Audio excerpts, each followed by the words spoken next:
The greatest gift ever, Jesus, our salvation. Nang po pinag-uusapan natin yung season na ito, itong holiday season, itong Pasko, ay lagi pinag-uusapan kung meron ka na bang natanggap na regalo. Kapatid, meron ka na bang natanggap na biyaya ngayong panahon na ito, ngayong Disyembre, ngayong bare months, may natanggap ka na bang regalo para sa iyong sarili? Mula sa mga minamahal mo sa buhay, maaaring sa katrabaho, maaaring sa kaibigan, maaaring sa kamag-anak, meron ka na bang natanggap, kapatid? And kung yun ay sagot mo ay, oo, kapatid, anong regalo ang pinaka-the best para sa iyo? Sa lahat ng mga binigay sa iyo regalo, ano yung hindi mo makakalimutan? Ano yung hindi mo masasabi na talagang, ay, kapatid, sigurado ako talagang the best itong regalo na to. Ang tanong, kapatid, lasting ba yung regalo na yan? Satisfied ka bang talaga sa binigay sa iyong regalo? Sigurado ka ba sa binigay sa iyong regalo na permanente ka ng masaya sa regalo na yan, kapatid? And so that we will be able to easily understand. Let us check, kapatid, kung ano pong verse na binigay sa atin ng ating Panginoon dito sa salita niya.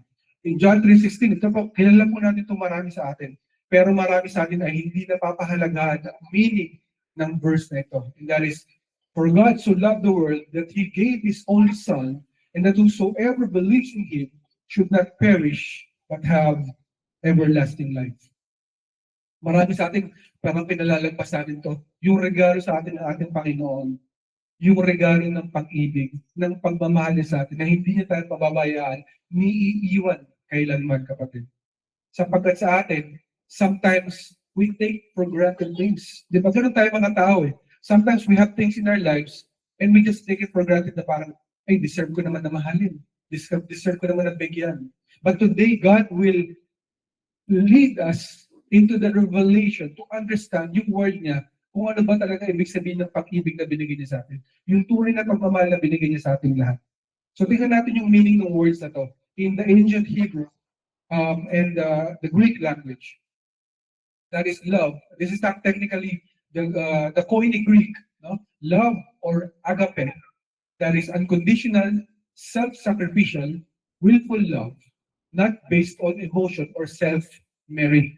Di ba ganun tayo, pagka nagregalo ka, gusto mo, maganda rin yung regalo mo, lalo kung pinaghirapan mo yung regalo, binali mo na napakagandang balot, makintab, makulay, mapula, gusto mo parang silvery, yung bibigay sa'yo, dapat ganun din. Hindi mo papayag dito na bibigyan na regalo na parang hindi magandang regalo, di ba? Gusto mong bibigay sa'yo regalo, yung the best. But yung tinuturo sa atin ng Lord, yung tunay na pag-ibig ng ating Panginoon, that is love or agape, is unconditional. You learn to sacrifice with your great love, willful. Wala kang hinihingi kapalit. Di ba ganun tayo? Sino rin ito nagkaroon na ng boyfriend, girlfriend? Or ng mga minamahal? Ng napangasawa? Di ba? Kapag meron kang minahal, you expect to be loved. You are good to give your love, your 100% love, at kapag hindi ka nabigyan ng love, ano mararamdaman mo? You feel bad. Di ba? You get the worst of it. And you're not happy. But this guy, Jesus Christ, gave us His love, not expecting anything back. Wala siyang hinihingi kapalit. Pabalik sa Kanya. Nauna siyang nag-sakripisyo at nagbigay ng Kanyang agape love for all of us, not because of our own emotion or merit. Kasi marami sa atin, di ba may mga taong naniniwala, na sila ay pupunta ng langit kasi mabait naman sila. They rest in peace because mabait sila. They are righteous. No, kapatid, this is not true. This is not from the Bible. This is not from the Word of God. This is not based on emotion, self-merit. Di ba ganun tayo, di ba? We feel na we have done enough to be loved. In the same way, kapag mabait tayo, tingin natin pupunta tayo sa langit. But no, kapatid. Jesus Christ gave His life for us, His love for us, sacrificing Himself, not because of us, but because He loved us first. And yung gift, ano po ibig sabihin ng gift in the ancient Greek or the Koine Greek? That is charisma. It means grace, favor, or kindness. Free gift bestowed freely as an act of favor. Sino nakakaintindi na yung palang ibig sabihin ng regalo? Charisma pala ng Tagalog, ang Greek nun, no? Yung salitang Griego. Grabe, favor, kindness. Ito yung free gift. Kaya tayo, pagka regalo tayo, hindi tayo masaya kapag hindi maganda na regalo sa atin. Kasi we're expecting something back for all of us. Pero binigay sa atin ng ating Panginoon, free gift, regalong walang kapalit. Walang hinihintay kayo pabalik, binigay niya na muna. No? Kumbaga sa ano ay, binigyan niya tayo ng loan, di ba? Ng insurance na makuha na natin yon kahit wala pa tayong binayaran. Di ba sino na rito nakapag-loan or nakapagkuha ng resulta ng loan by SSS, Pag-ibig, or any other loan or insurance that you can get at wala kang contribution? Meron na po bang ganun? Di ba wala? You cannot get that, kapatid. Not in this world. But in Jesus Christ, we got that, kapatid. That gift, kapatid. No? Because it is His favor for all of us. Kung ganoon niya tayo kamahal, kapatid. And kapatid, the best gift that we can receive is born out of love. Selfless love and sacrificial gift. Kapatid, a friend may give his life for a precious beloved friend, but Jesus Christ gave His life for a sinner in us. Kapatid, hindi binigyan ng ating Panginoon yung kanyang buhay para sa atin. Dahil mabait tayo, dahil mabuti tayo, dahil magaling tayo. Alam niya na makasalanan tayong lahat. Lahat tayo nandirito. Lahat tayo na sa buong mundo ay nagkasala sa Kanya. Pero binigyan niya pa rin yung kanyang buhay para sa atin. Kaya nga, di ba, nalala niyo, di ba, nung nasa cross siya, nung may mga nang-aapi sa Kanya, nung inaalimos na siya ng mga Pharisees, ano sabi niya? Father, forgive them, for they do not know what they are doing. Patawarin mo po sila at hindi nila nalalaman ang kanilang ginagawa. Diba? Pero nagbigay pa rin siya ng buhay sa cross. Pero alam niya, masasamang tao na sa baba niya. Diba? Pero sabi niya, forgive them, for they do not know what they are doing. Ganun ang pag-ibig ng ating Panginoon. What a great love and what a great gift that He has given to all of us. Tingnan natin yung focus point number 1 na binigyan ng ating Panginoon. Number 1, that is the gift of Christ is free. We must receive it while it is available to us. Kapatid, there's one thing that we must understand. Itong regalo ng ating Panginoon Jesus, libre. Pero may time yan, kapatid. Hindi mo po pwede sabihin, ay, free naman, okay lang. Diba? Kung kailan ako ready, kung kailan ko gusto, kung kailan ako pwede, kukunin ko. No, kapatid. Get it while it's still available. Because when it is no longer available, there's no chance for you to get it. Diba, kapatid? Libre na nga eh. Kunin na natin habang available pa para sa atin. So let us read yung word ng Panginoon dito.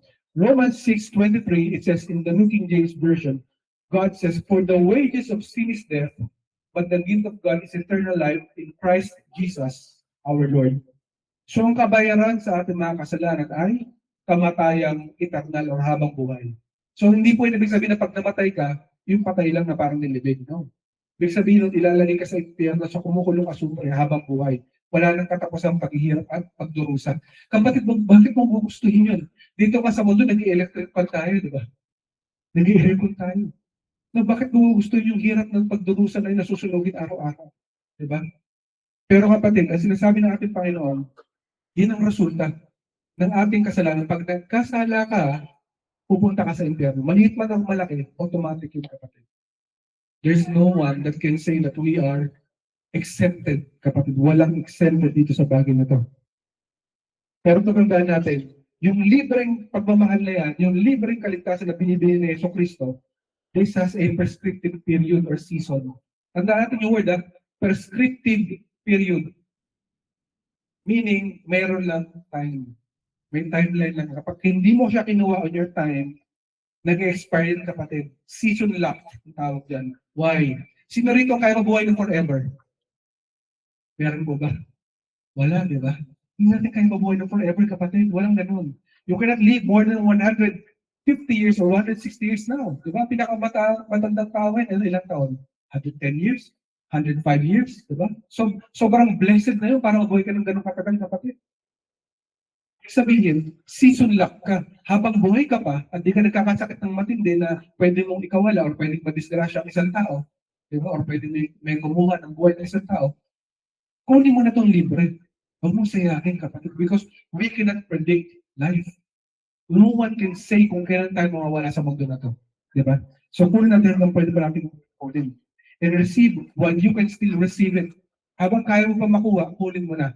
Sino pong pinaka-best example sa atin dito? Si Judas. Sino pa nakakilala itong dito kay Judas? Di ba? Favorite character ito ng maraming tao. Di ba si Judas? Si Judas Iscariot, kilala niyo po ba siya? So si Judas Iscariot, di ba, ay Nabigyan ko siya ng pagkakataon. One of the best things that can happen in your life ay tawagin ka ng Panginoon. Di ba kasama na siya ng Lord sa 12 disciples, yung 12 disipulo. Okay na yun eh. The best of the best nila, kasama na siya. Pero ano nangyari kay Judas? Nakaligtas ba siya? Nakaligtas po ba si Judas? Hindi, di ba? Bakit? Kasi inuna niya yung pera. Inuna niya muna yung pera. Katabi niya na si Jesus Christ sa araw-araw. Kasama niya nag-preach. Kasama niya nagpapagaling ng mga may sakit. Bumubuhay ng mga patay. Kasama ni Judas. But he was not able to get what the free gift na binibigyan ng ating Panginoon. Why? Ang taas ng pride niya. Kasi kinukorek siya ng Lord. Eh. Sabi ng Lord, tingin ka ng tingin sa mga mahihirap. Di ba ganun sa panahon natin yun? Di ba kailangan tutulungan mo yung mahihirap? Walang masamang tumulong sa mahihirap. Walang masamang tumulong sa mga nangangailangan. Pero pag yan ang nauna, kaya sa Panginoon, question mo na kapatid ano yung mga decisions. Because ganito po ang nangyari kay Judas. Nagalit siya kasi nung pinaliguan yung paa ng Jesus Christ ng shampoo ng isang babae. Sabi niya, bakit gagamitin yung shampoo na pwede namang, ibang bagay ang paggamitan. Sayang ang pera. Pero totoo, kaya niya pala sinasabi yun, nagnanakaw pala siya ng pera. Diba? Nagkukupit siya ng pera si Judas. At kung kinurush siya, ano pa nangyari sa kanya? Tumaas ang pride niya. Kaya pag tayo kinukorek kapatid, be humble. Learn to be corrected. Diba? If you're a person that cannot be corrected, you are in danger, kapatid. Ito po nangyari kay Judas. So, nung tumaas ang pride niya, ano pa nangyari kay Judas nung tumaas ang pride niya? Sino pumasok kay Judas? Si Satan. The devil himself. And so, ngayon, na-control siya. Kaya nga sabi ng Jesus Christ, diba? Kung anong gusto mong gawin, gawin mo na ng mabilis. Diba?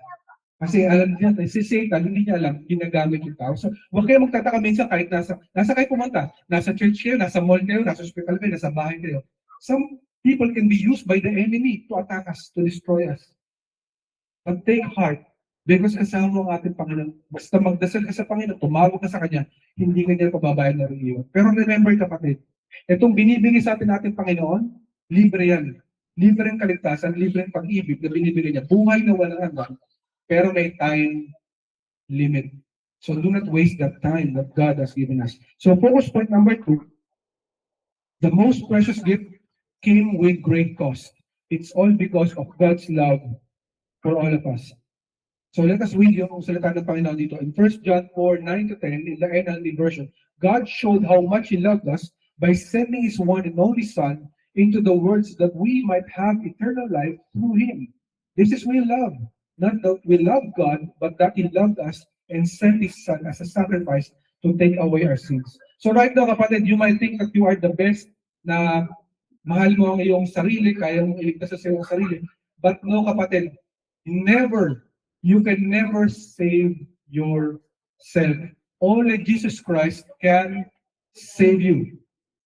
So you can only have eternal life, makapunta ka sa langit balang araw, sa pamamagitan ni Kristo Jesus. Hindi sa sarili mong kakayanan. No? Hindi sa sarili mong kakayanan, kundi sa ating Panginoon lamang. And that gift, kapatid, na binigyan natin Panginoon, came with the ultimate sacrifice. No? May binigay na buhay. Sinakripisyo niya ang kanyang buhay para sa atin. Hindi natin deserve. Hindi natin in-earn yun. Kung baga sa, di ba, pag nagtrabaho ka, ano yung expect mo? Brother, pagka nagtrabaho, ano yung expect mo? You are getting a increase. Increase agad, ang bilis naman. Sahod muna, sahod. Bago yung increase, syempre, sahod muna, di ba? So, after ng sahod, may increase. Tama nga naman, increase. Pero, napabilis ka rin. Sana all. Tama, di ba? But at the end of the day, kapatid, we are expecting something back. Because we did something, di ba? So, gusto natin magbabalikan yung ating pinaghirapan. Pero hindi po dahil sa ating sarili pinaghirapan. No? Kundi dahil sa sakripisyo ng ating Panginoon. Kaya ito pong isa sa mga kilala po na namatay, na pinatay po si Charlie Kirk. Kung kilala niyo po si Charlie Kirk, siya po ay pinatay. And a lot of people actually love him and appreciate him. Why? Because he has given his life, even if ang dami niyang antagonist, yung mga tao ayaw sa kanya, hate na hate siya. Pero he has given his life knowing na pwede siyang patayin kasi dahil sa pagmamahal niya, na sana itong mga tao na ito makakilala rin sa Panginoon. No? Kasi marami sa ating mga taong hilig natin matuligsa. Bago tayo magtuligsa, magtrabaho muna tayo sa Lord. Nagtrabaho na ba tayo sa ating Panginoon? The Lord requires our love. Diba? Not our criticism. So dapat ganun tayo, kapatid. At ganito po si Charles Kidd. Ginawa niya, nagsakripisyo siya, nagmahal siya.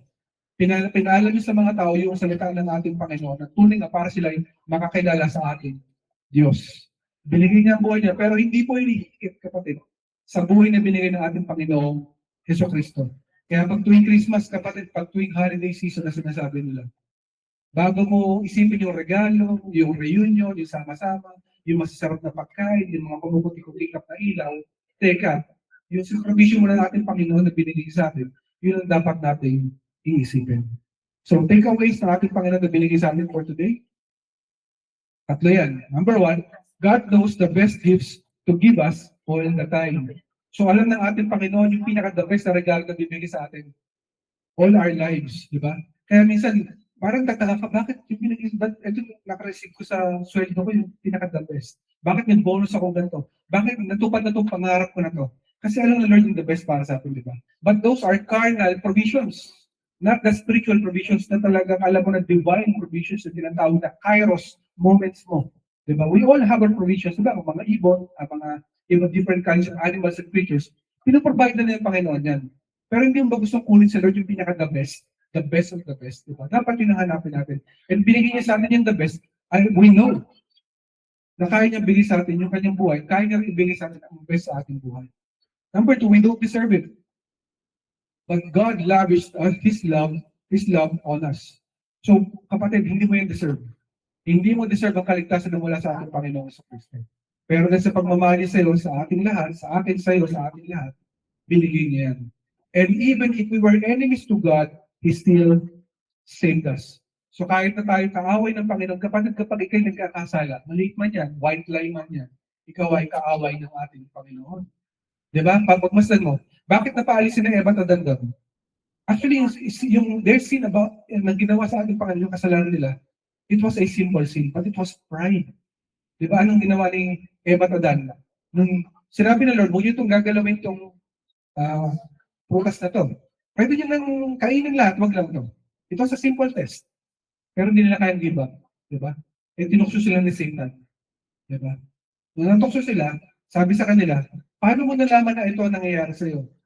Kinain mo ba yung pagkain na hindi mo dapat kainin? Anong sinabi niya? Umamin ba siya? Hindi. Anong sabi niya? Eh kasi po ito pinagalan yung babae. Siya po yung may kailan eh. As yung babae. Eh siya po kasi yung gumagapang po, siya po yung dahilan. Pride. That is pride. So kapatid, matuto tayong magpakumbaba sa ating Panginoon, kapatid. Diba?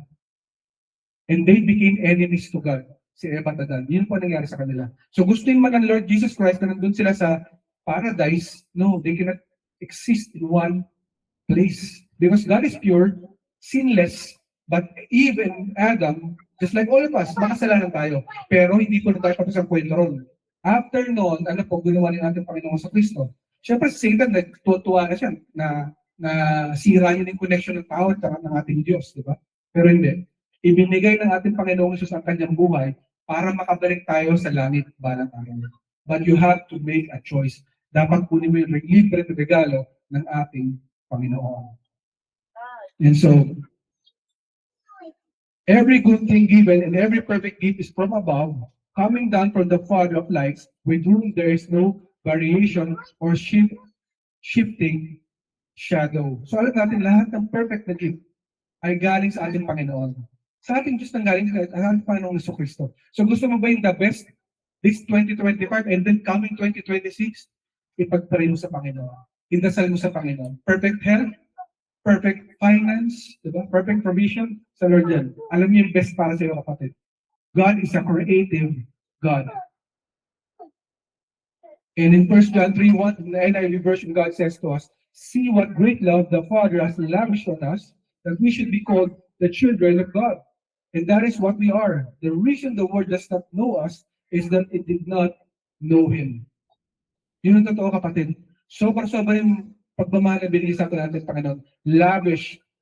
I believe this is a kaparehas na word sa Tagalog. Di ba yung lavish? So labis-labis ang bilisan pagmamahal sa atin ng ating Panginoon. He lavished His love upon us. Ganun niya tayo kamahal. Tinatawag tayo children of God. Can you imagine that? We're not gods, but God is God. But He made us to be children of His, inheriting yung anong meron ng ating Panginoon. Salamat sa ating Panginoon na buhay. Yun ang pagmamahal na meron siya para sa atin. Para tawagin tayong children of God. Kaya kapatid, pag Christmas, pag mga holiday seasons, pag New Year, remember, not the season, but the reason. Kasi marami sa atin ganun eh. Nakagalit pag hindi tayo nagdalaw, pag hindi tayo nagregaluhan. Kasi bakit nakatingin tayo sa season? Not the reason. Who is the reason? Jesus Christ. Wala na po iba. Yes kapatid, baka meron po sa atin na nakapakikinig online na very technical. Sabi niya, ay hindi naman natin alam talagang tunay na date ng Christmas. Yes kapatid. Hindi natin alam tunay na date ng birthday ng ating Panginoong Jesus. It doesn't matter. But we will celebrate Jesus Christ because He loved us. This is for Him. Last verse na binigay sa atin ating Panginoon, that is Romans 5:8 in the ASB version. God showed this love for us in that while we were still sinners, Christ died for us. So, itong ating Panginoong Jesus ay napako sa krus ng Kalbaryo. Sinong inisip niya? Yung mababait niyang anak, yung mapagmahal niyang anak, yung malambing niyang anak. No. Alam niyang lahat tayo ay makasalanan. Yon ang tunay na pag-ibig ng ating Panginoong Jesucristo. We don't deserve it, kapatid, kaya huwag tayo magyayabang na, ako dapat na maging leader dito, ako dapat na maging pastor dito, ako dapat maging sister dito, maging brother dito, kasi ako dapat the best of the best of the best. No, kapatid. You are here only because of one thing. Because Jesus Christ loved you and me. That's it. Wala na pong ibang dahilan. Salamat po sa ating Panginoon na buhay. And sa regalong habang buhay na makapiling siya, ay walang tutumbas sa wagas na pag-ibig niya. Kay Jesus, tayo ay laging makakaasa.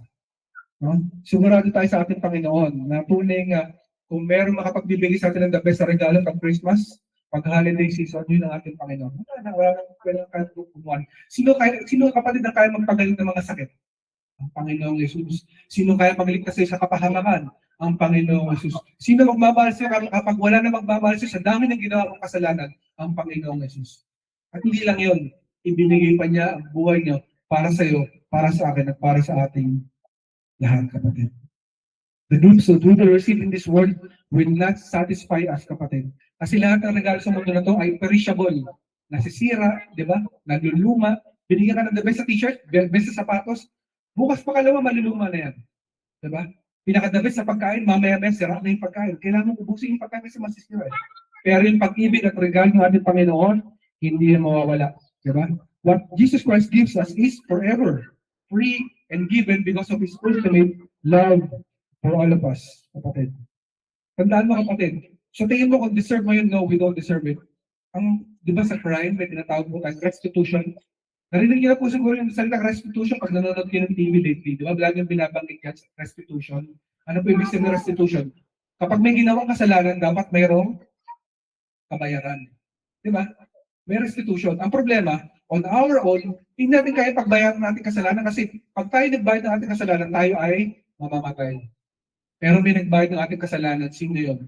Ang ating Panginoong Jesus ng kanyang buhay. So next Christmas, next holiday season, and as we go through this season, kapatid, think not only about the gifts. So natin isipin only yung mga regalo, yung mga reunion lamang, yung mga pamaputi-puti na ilaw. Okay naman yan.